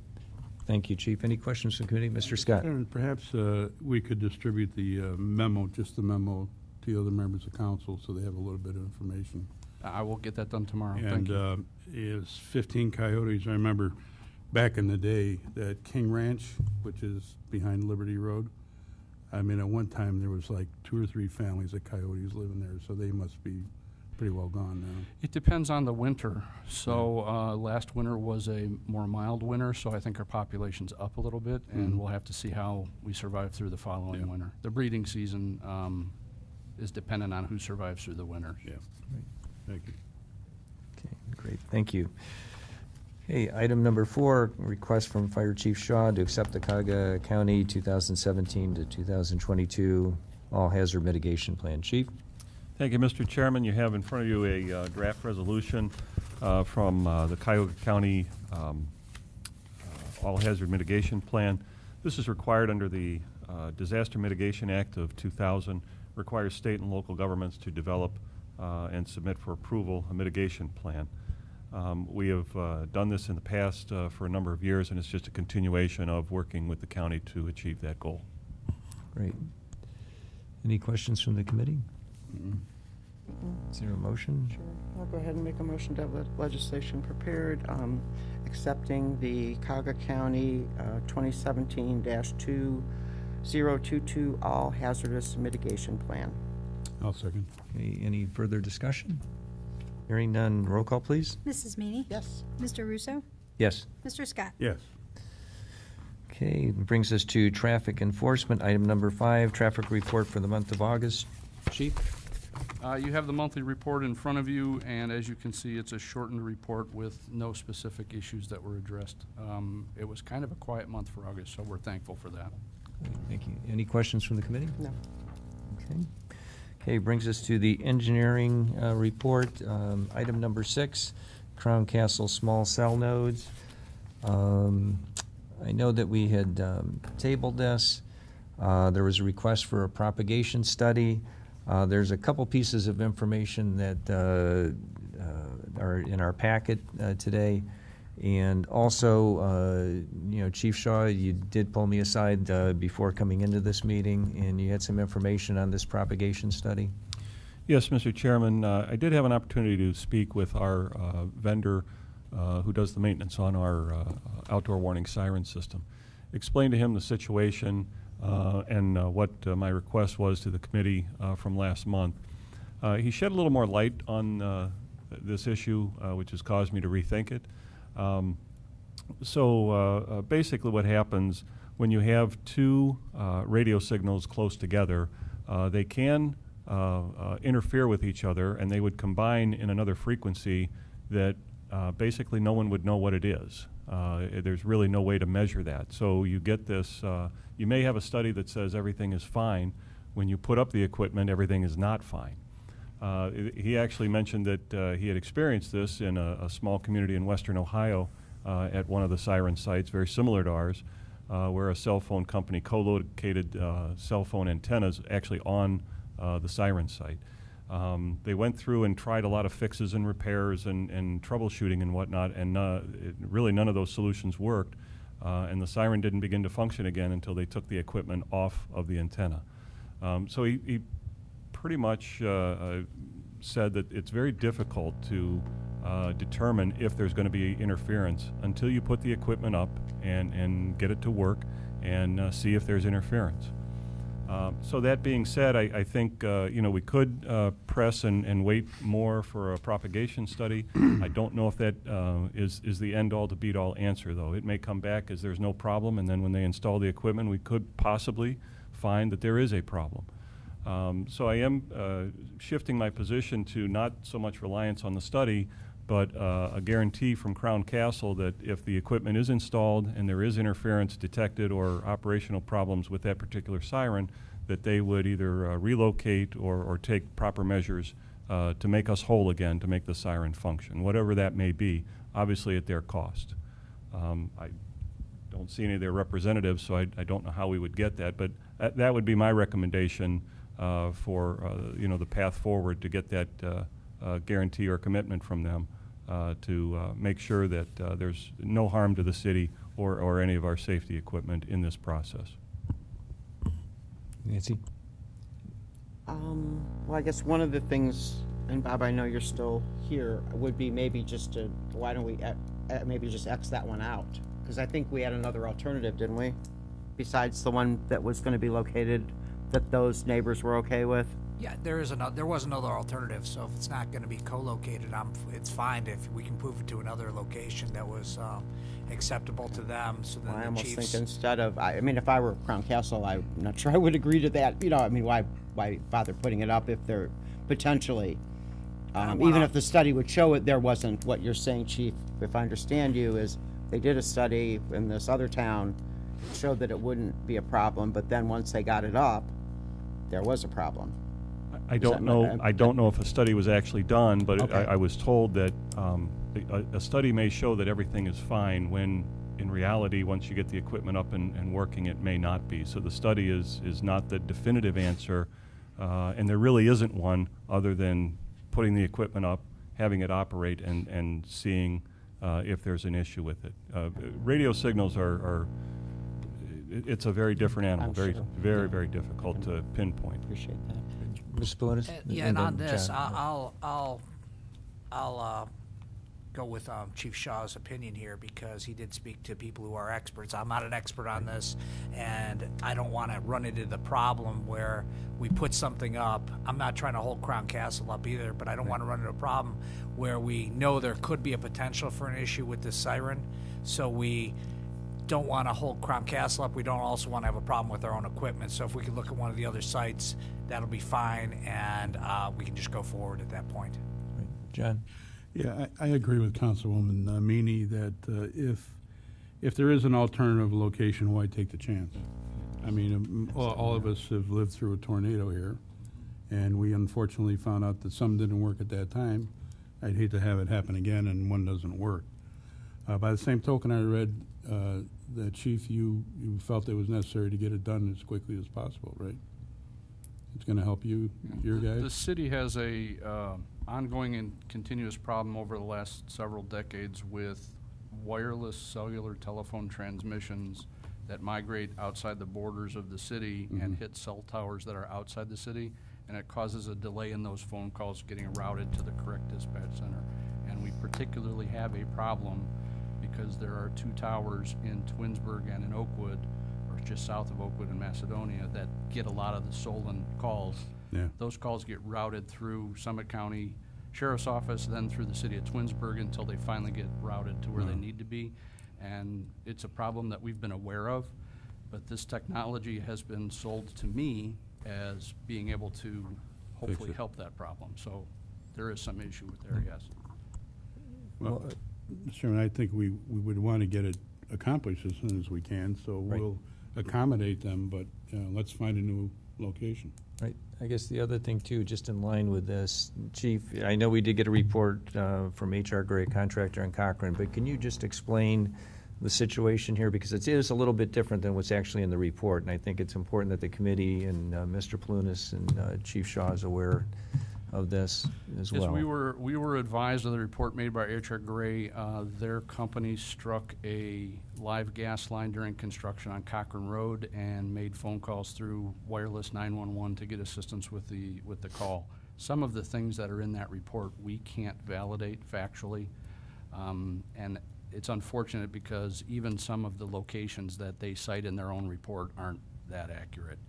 What we can determine is that the original cell call did go to a tower in Cuyahoga County on Perkins Road. That call was routed correctly to the county emergency communication system, but for some reason the call failed at that point. No one answered it. We can't figure out technologically what happened at that point. Somehow or another, that same call then came through Twinsburg's dispatch. Twinsburg picked it up as a direct in-dial line, and I have the chief of Twinsburg Police Department trying to research if he can determine where that call originated. We haven't gotten any valid results back from that. And then Twinsburg transferred that call to us where we were able to dispatch it appropriately. So it's related to the issue of the fact that the towers down there are in a unique position, but I would be hesitant at this point in time to say that the small cell node towers would have made any difference, because we can't figure out why the CCOMS call failed. Okay, great. And then John, do you have the locations that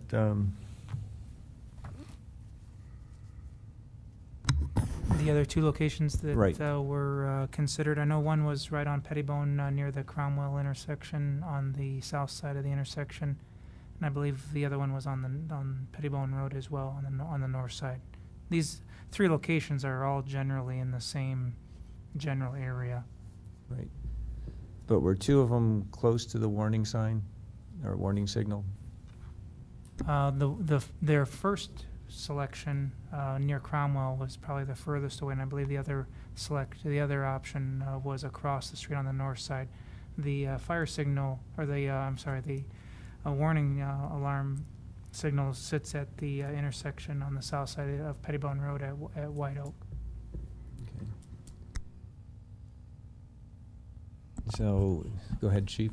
I would just request that we choose the location that is furthest from the warning siren to give us the best opportunity for no interference. And which one is that? Was that the original one? The one that No, there was one that was, I believe, 10 feet away, or was that the original one, John? Do you have the maps? Carrie had some. I did not bring a map. I think we have them here.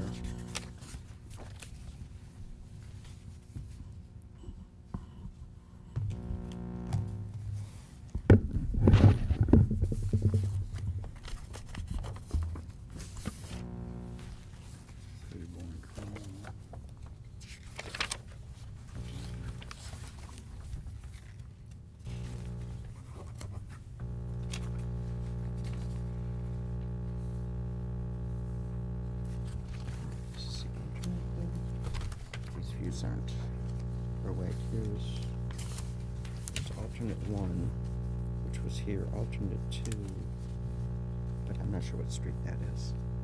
That's across. So here was alternate 1, which was going to be right on an alternate. White Oak. Yeah, right on White Oak, but I'm not sure. They were both on White Oak. So do you think this is just the opposite side of the street? Right. John, weren't they both at the intersection of Pettibone and White Oak? Bill, one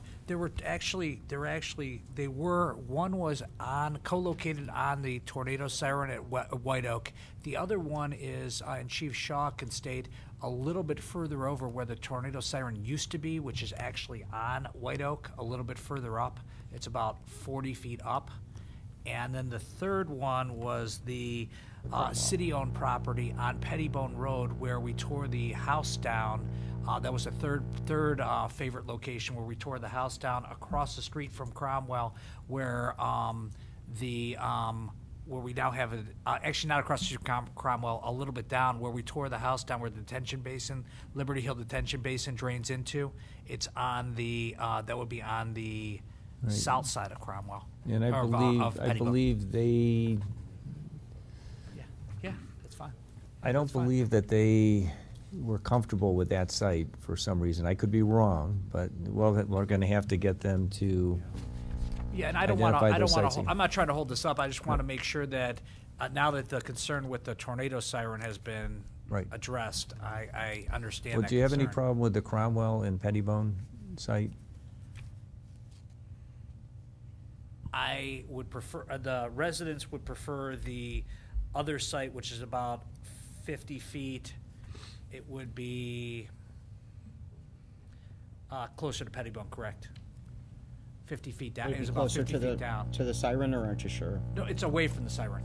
It'll be away from the siren, about 50 to 80 feet away from the siren. They would rather have it there because there's a house that is potentially buildable right there, that there's a house that's vacant there, and that lot is potentially buildable. So if they could show the document camera here, and zoom in just a little bit, please. So based on the information that the applicant had provided us, the city originally, this being Pettibone Road, this being Cromwell, this is White Oak. Their original location was here on the south side of Pettibone at Cromwell. And based on the discussions originally at the committee, that one was deemed to not be, or at least the committee wanted to look at other options. The warning signal sits right here on this southwest corner, which was another alternative site, and I believe one of the other sites is in this general area. I wasn't sure if it was on the north side or the south side, but those are generally the locations. Right. So Yeah, we, because I think you did ask for that other site, and they didn't come back with a comfort level on that. And that's why we were still looking at those other two. So, Regional. Chief? Just a suggestion, I think between probably Engineer Bush and myself, we could contact Crown Castle and just verify a location, and then maybe have a special committee meeting a couple minutes before council or something like that to get this Okay. wrapped up. That's fine. Okay with you? Yeah, I'm fine with that. Okay. Yeah, I'm fine with that, because I don't want to Yeah, hold just to make sure. I've talked to Chief Island and Chief Shaw. I don't want to hold this project up Okay. because it is, there is a safety concern All on right. this. Yeah, just make sure we've got the right location. I don't want to approve something that is not going to work for them. Okay. Wait, John has one more. Yeah, Okay, just, John, go ahead. just for the record and for the committee, this is a street view of the original location, which is, this is Pettibone Road here, and this is the south side of Pettibone Road, looking at the location generally from the intersection at Cromwell, looking south. And then the other alternative locations are here at White Oak, this being the southwest corner. This is Pettibone, White Oak. Here we were going to be looking at setting a pole near the warning signal here, which is the one that we've been discussing tonight. And then the other alternative location is the other side, the other south east side of Pettibone Road, at White Oak. Again, this is White Oak here, Pettibone. It would just be, this wouldn't be the furthest location from the warning signal, as this would just be generally probably about a right-of-ways width away, 60 feet Right, generally. 60 feet, okay. The furthest location away from the warning signal, Is the Cromwell. just for the committee's information, would most likely be this original location. But again, that's the one that Okay. prompted a lot of the discussion at the committee level here. Sure. And where's that? The original location as proposed by the applicant was the south side of Pettibone Road at Cromwell. Okay. All right. Thank you. All right. So then you'll get back with Crown Castle, and then let us know. We can arrange for a special meeting before council meeting next Monday. Yeah, well, move between table. the chief and I, we can arrange that meeting with them. Okay. Motion to table. Second. Okay. Roll call, please. Mrs. Meany? Yes. Mr. Russo? Yes. Mr. Scott? Yes. And thank you to the committee Okay, for thank you. consideration. Okay. Brings us to item number 7, the status update report for August. John. Good evening. I actually realized in looking at the packet today or tonight that for whatever reason the committee has last month's report in their packet, so I'll make sure that you guys get that tomorrow. Not sure exactly why that happened, but nevertheless, just to update the committee on some of the Safety and Public Properties Committee projects. Our consultant, Birch Sniple, is still working on the final plans for our City Hall entrance project. We'll be finalizing that over the fall and winter here and have that ready for spring construction. We did have, relative to our HVAC project at the community center, we did have our pre-construction meeting. The contracts are being signed, and we are in the process of reviewing shop drawing submittals for that project. There is going to be a large lead time on the main unit, the HVAC unit. So although we are under contract, most likely, unless the contractor wants to come in and do some pre-work, most of the work probably will not happen for a couple more months.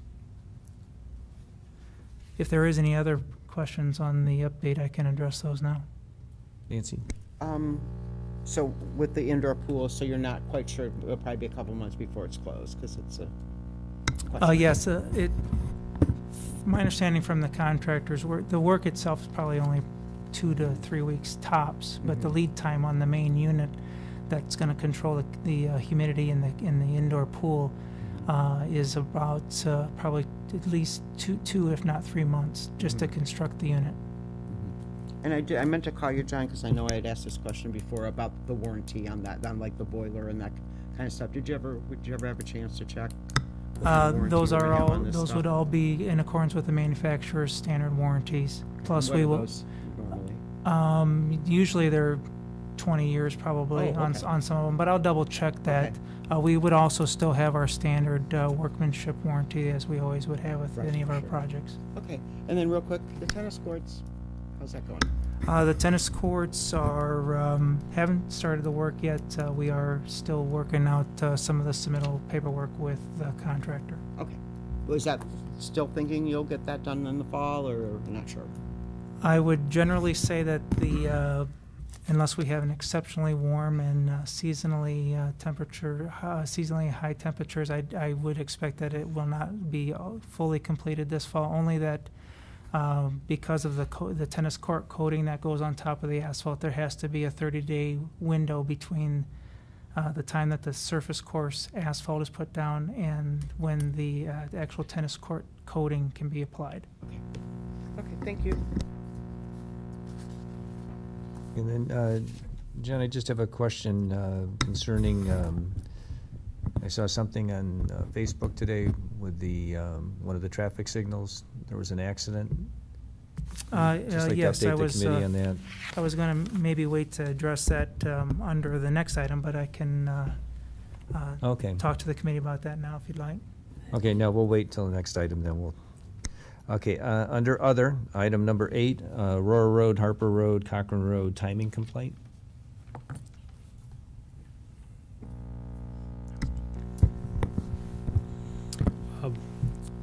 We received the complaint regarding the southbound left turn movement. I believe Councilwoman Meany passed that along to the Traffic Task Force meeting. We did investigate that and found, based on what time it was occurring, is actually how the signals are currently programmed to operate. Just to give you some background, the traffic signals on Harper Road and Cochrane Road do operate as part of a system trying to maintain northbound and southbound progression.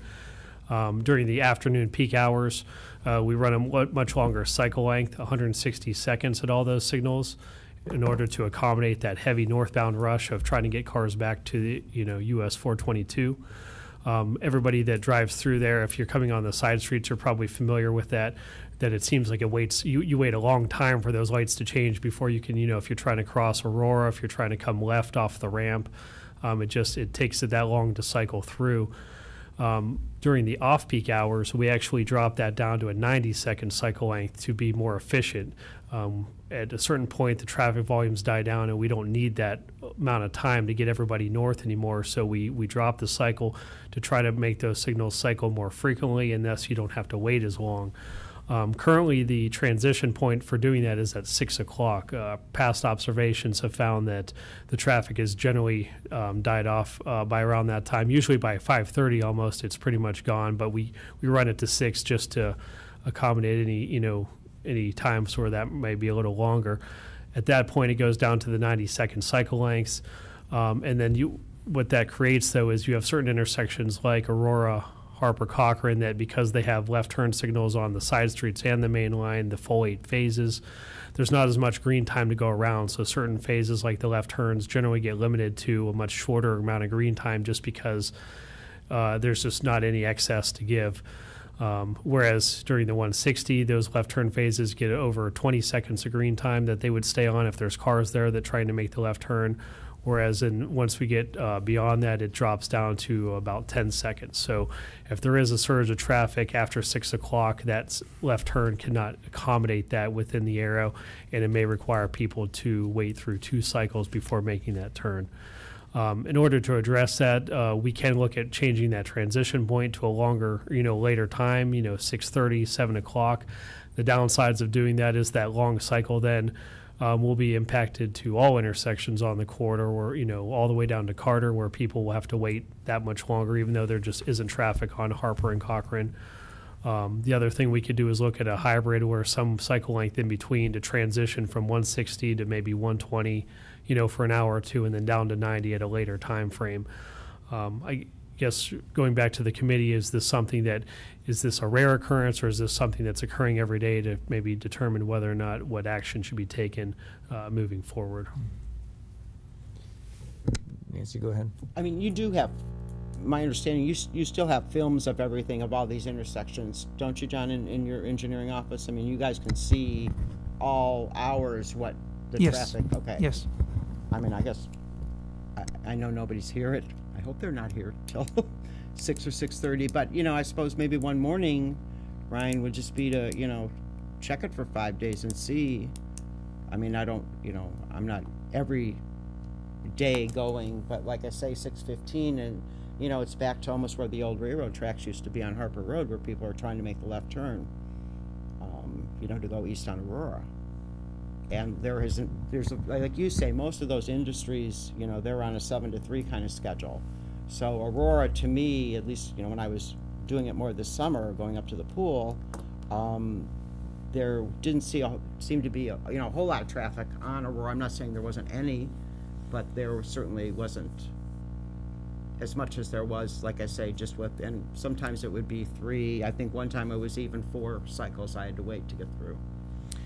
Certainly, we can check that out a little bit. What we have found around here is that the traffic patterns do tend to change depending on various construction projects and things going on. So sometimes that something that was working fine, you know, several months ago, all of a sudden is no longer adequate based on something else going. It may not even be in the city. It may be outside that, you know, we're not necessarily aware of, that is driving traffic to take alternative routes. And at such time, then we would certainly want to make some adjustments until that has resolved itself. And it could have just been because you know, that car show goes on there, that, you know, right down the street from there. So I think that could maybe have added to some of the traffic. But like I say, I had heard from another, you know, number of residents, like, boy, you just sit at that, you know, signal. Well, I can mention it because I've sat at, you know, the signal too. So I appreciate you looking into it.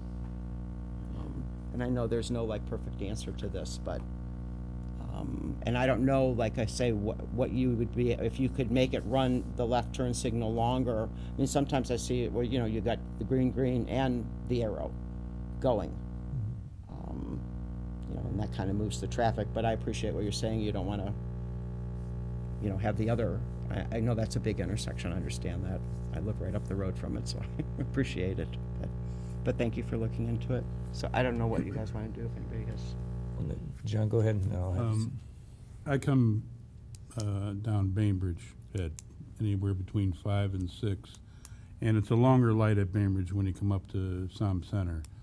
But, you know, you kind of get used to it, and I think the benefit of clearing Aurora Road and not having all the gridlock is well worth it, you know, so that seems to be working, you know, pretty good. But it'll back up from Som Center all the way to Solon Road sometimes. But, you know, the bigger fish is getting people, you know, down south on 91 and not causing a lot of gridlock. So. That's correct. That particular intersection has always been a challenge, trying to balance the eastbound Bainbridge Road approach with, you know, a single lane coming all the way across, versus trying to keep traffic moving southbound and keep it away from the Solon Road intersection, and more importantly, the 422 ramps. So at this point, we're pretty much at our max limit there, and you know, we've been trying to do our best, but that's certainly one of the constraints within the city. Thanks. Right, and again, I think one of the reasons we even went to the traffic signal when they did the study initially was the grading of all the intersections in Solon, and especially down towards 422. They said even with the enhancements that they're trying to do here, you know, if they can get from an F to a D, they'd be fortunate. Yeah, we're just congested. We can't go wider. We can't add lanes, and that's probably the biggest problem. So we're doing the best we can with the synchronization program. Any other questions? No. Okay, and then John, go ahead. I just might recommend to the committee that we keep this item on the agenda if we're going to continue monitoring it for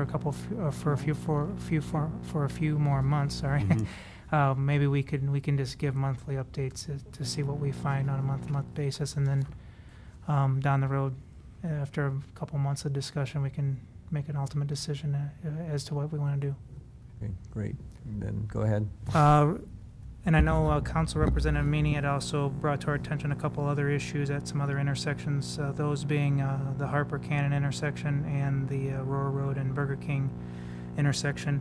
The Harper Cannon intersection, there was a 2-car accident there on August 31st, which as a result of the accident, the car hit and took the traffic cabinet completely off of the foundation. I have some pictures here to show the committee, just so you know.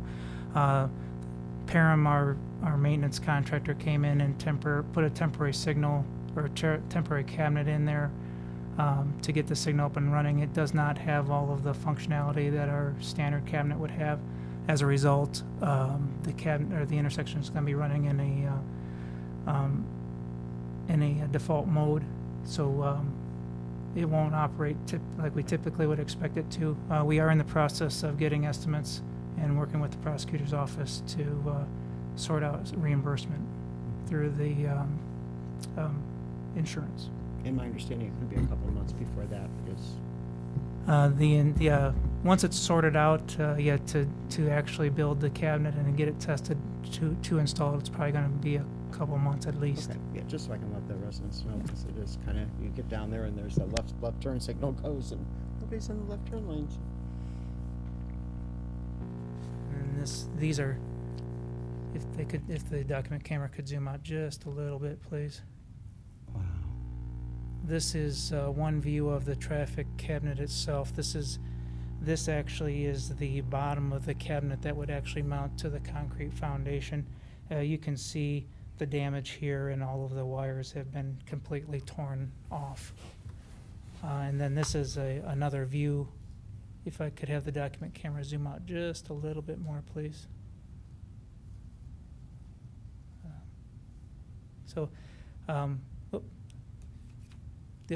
Zoom out, please. Okay, that'll work. Thank you. In this picture, I showed this view.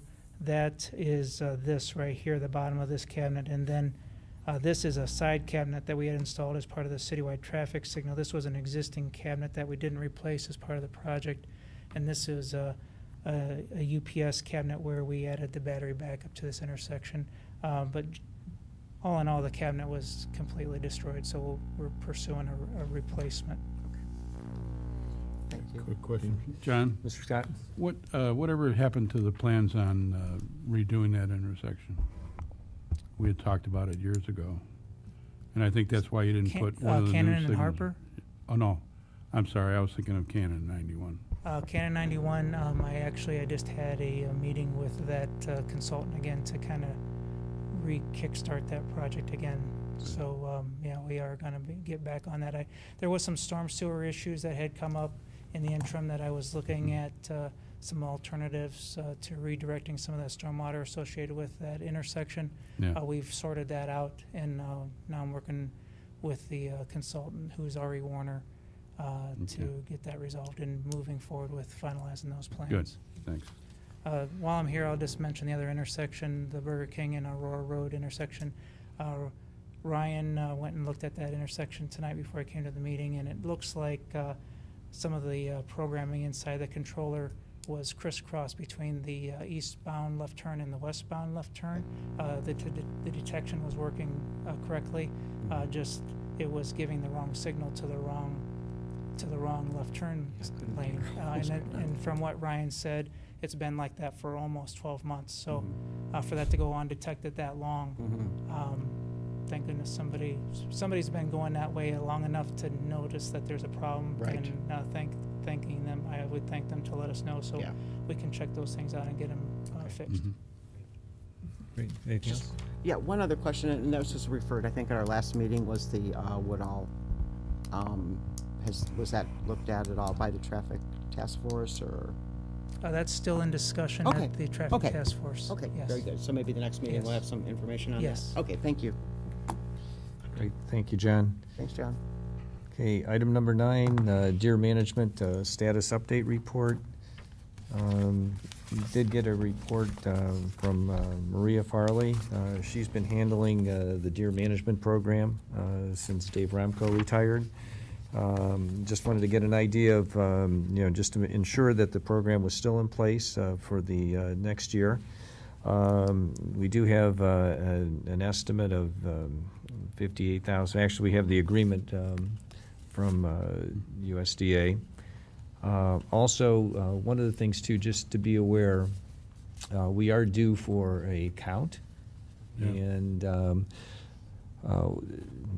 I know at one point, they had asked for an aerial count, and when we looked at that, it was going to be close to $20,000.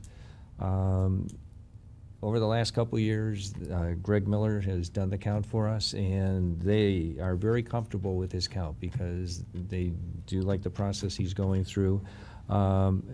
Greg will be doing it again this year. He'll be training Trevor. He'll be taking him out, and I believe, if I'm not mistaken, that cost is going to be somewhere around $2,800. But that will be coming to the committee. But I just wanted the committee to be aware that that is something that will be coming forward, as well as the request for legislation for the processing as well. But approximately, we're looking at about 75 deer. Chief Filan? I was going to say, I believe Ms. Farley is actually looking for a motion and approval to send this agreement to council, just so we don't forget that part. Correct. No, we won't. Yeah, that was the next piece that was coming. No, I appreciate that. Every once in a while, we have stream of consciousness, and but not tonight. But are there any questions on this program? And I don't know, Chief, if you would be able to answer them. I mean, some of them, so this Solon is responsible to clean and temporarily store the deer carcasses. 'Cause I'm just looking at the agreement here. And that's what we've done. It's That's the how same we've agreement always- that we've historically done, and then we get those So carcasses. we've always been the ones that transport the, okay. Yeah, I couldn't remember if they did it at The processors in the past have found that the transport portion of it made it not economically feasible for them, so we've accepted that responsibility in the past. I couldn't remember, okay. Correct. And then the amount that we spent last year was basically this amount? No, here? if I remember correctly, it was more. This is actually quite a bit less than average. When we reinitiated the program, our projected culling permits from the state were very high numbers, over 100. Right. And they've successfully dropped as we've managed everything appropriately. Sure. And so this is actually the lowest it's been in several years, I believe. Right, because again, we're on maintenance mode right now. Right, sure. And again, we know that from statistics that this program has been successful, because the one year that we did not do the culling, the deer vehicle accidents spiked up again. And that was after a downward trend while the culling program was going on. And we're finally at the point where, again, last year and this year definitely are maintenance mode for this program. And Mr. Chairman, I believe that the USDA was in town for a grand total of 9 days last year. That's how little management we're actually requiring, as opposed to the several months it used to take. So. Right. Which again helps reduce the cost, because it is a time and material. Correct. So is there a motion, or is there anything? I'll move that we approve and send legislation to council for the cooperative service agreement between the City of Solon and the United States Department of Agricultural, Animal and Plant Health Inspection Services, Inspection Services, and Wildlife Services, with a minor contingency, and that is that the law director before the meeting would execute his part of the contract. Oh, yeah, absolutely. So he knows that, we know that he's approved it to form. Correct. We need to put the amount in, not to exceed. Yeah, not to, yes, we should have that in there. Okay. Okay, and you're going to second? Yeah, I'll second. Okay, any further discussion? Hearing none, roll call, please. Mrs. Meany? Yes. Mr. Russo? Yes. Mr. Scott? Yes. Okay, brings us to the end of our agenda. I'll make a motion to adjourn. Is there a second? Okay, roll call, please. Mrs. Meany? Yes. Mr. Russo? Yes. Mr. Scott? Yes. Okay, meeting adjourned.